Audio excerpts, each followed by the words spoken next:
C'est le jour de festival dans la cité. Nous sommes à la tête de notre petite troupe de théâtre, mais nous allons recruter des dragons artistes et des assistants kobolds pour nous aider à présenter le plus beau spectacle. En début de partie, nous aurons fait le choix de soit jouer avec les règles de base, soit avec les règles avancées. Dans ce cas, nous utiliserons toutes les figurines de bois qui ont été rajoutées ici. Le premier joueur commence avec le mouton, qui changera à tour de rôle à chaque manche.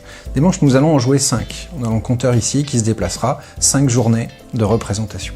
Chacune de ces représentations, c'est à tour de rôle que nous allons récupérer des cartes. Quand c'est mon tour de jouer, j'ai la possibilité de prendre la carte que je souhaite. Mais attention, la première carte disponible, c'est-à-dire tout au bout du plateau, en haut du plateau, est dite gratuite, c'est-à-dire je peux la récupérer et la mettre dans mon jeu.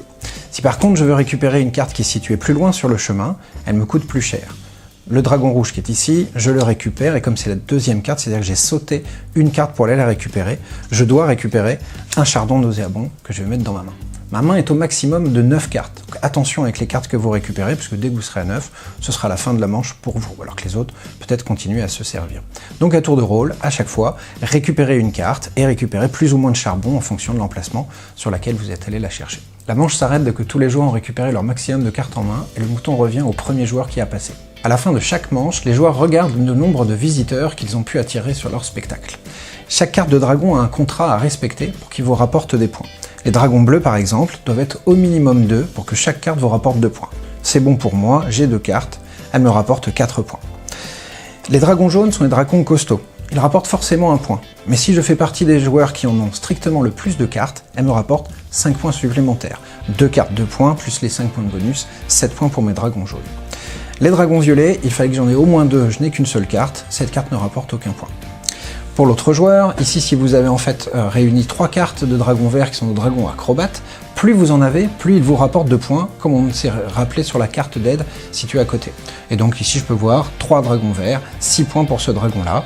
Il a réussi son contrat sur les dragons roses, il en a 2, ça lui rapporte 6 points. Malheureusement ici, il n'a qu'un dragon sur les 3 minimums demandés, pas de points supplémentaires pour cette carte.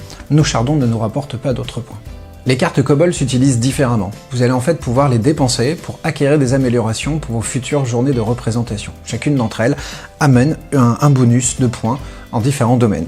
C'est indiqué sur votre carte, vous avez un rappel, c'est-à-dire qu'en fonction du coût différent, par exemple pour 2 kobolds, je peux investir sur des feux d'artifice. Ces feux d'artifice rapporteront 1 point à chaque future représentation. Pour 3 points de kobold, 3 d'entre eux, attention sur les cartes, vous avez des cartes avec un seul kobold d'illustré et des cartes avec 2 kobolds dessus. J'ai donc 1 point ou 2 points de kobold présents sur ces cartes. Et donc avec 3 points, je vais pouvoir m'acheter en fait une parfumerie. Ça permet de couvrir le parfum de nos fameux charbons nauséabonds. Jusqu'ici, ces cartes ne rapportaient rien et désormais, pour chaque parfum que je possède pour équiper mes spectacles, eh bien je peux à l'inverse faire rapporter à chacune de mes cartes 1 point.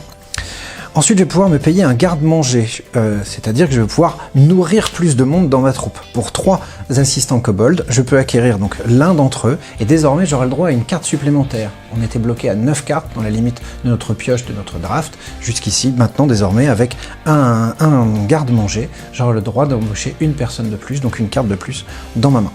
Et pour finir, avec un peu de cosmétique, nos dragons auront l'air plus terrifiants, c'est-à-dire que pour 4 kobolds, je peux me payer cet accessoire qui fait que dans ma collection, à la fin de mon tour, chaque couleur différente présente dans mon spectacle, donc chaque type de dragon différent, me rapportera 1 point. Ça permet de compenser par exemple les collections qui n'ont pas pu être finies, et cette carte rapporterait tout de même 1 point pour sa couleur présente dans mon jeu.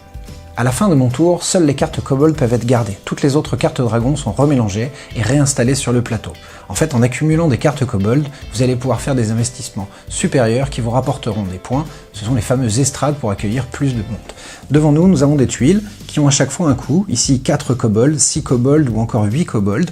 La première tuile de chaque pile rapportant à chaque fois plus de points, plus de place en fait. C'est-à-dire que si je peux faire l'acquisition pour 4 kobolds de cette estrade, je viendrai la placer sur mon plateau et je marquerai immédiatement 7 points sur la piste des scores.